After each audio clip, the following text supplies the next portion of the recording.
The question I get the most. I'm doing a lot better. I mean, PTSD for me is something that's never going to completely go away. I mean, I would have to have complete amnesia, I think, to get rid of everything. But, I mean, I've learned a lot more coping skills than... Do you still do your art? Yes. Still doing art and writing more and more. And actually, I'm finishing a book, poems, prose, and short stories mixed in with journal entries from throughout my experience, because that's kind of the thing that I've always had, and I never realized that I was a writer until I started doing, you know, these writing retreats with veterans just to heal myself.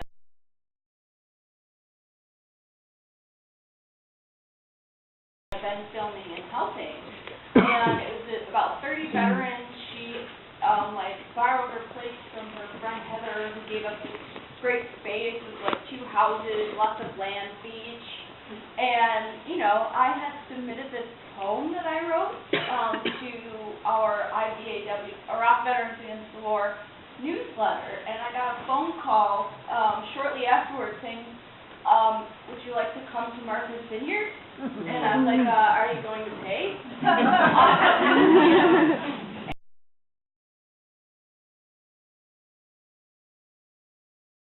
The film even happened, I was speaking with high school age students doing a truth in recruiting program, and also I wrote a truth in recruiting pamphlet about what rights you have even after you just enlisted and you haven't left for basic training.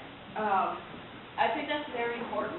I mean, not only do I want to see this film help educate people about PTSD and compel them to sort of help, I'm really hoping that the young people can get an accurate portrayal of what really happens to us.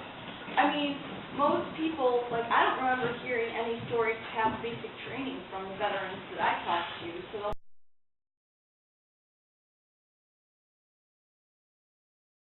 the way that I found any of these people is I was doing a search online after I had just gotten out of the Army, and I was actually looking for other women veterans, and I typed that in, but what popped up was Iraq Veterans Against the War, and I found them first, and through them I found other women veterans that I've talked to, and I'm on the board of directors now, and 4 out of the 7 people on the board are women, so it's really nice to have.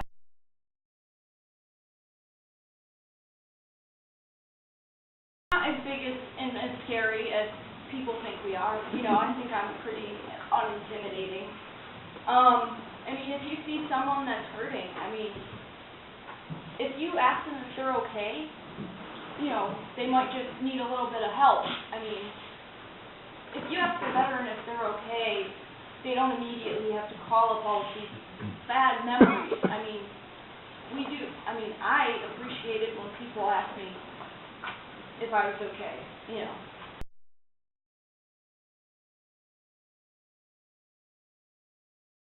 Yeah.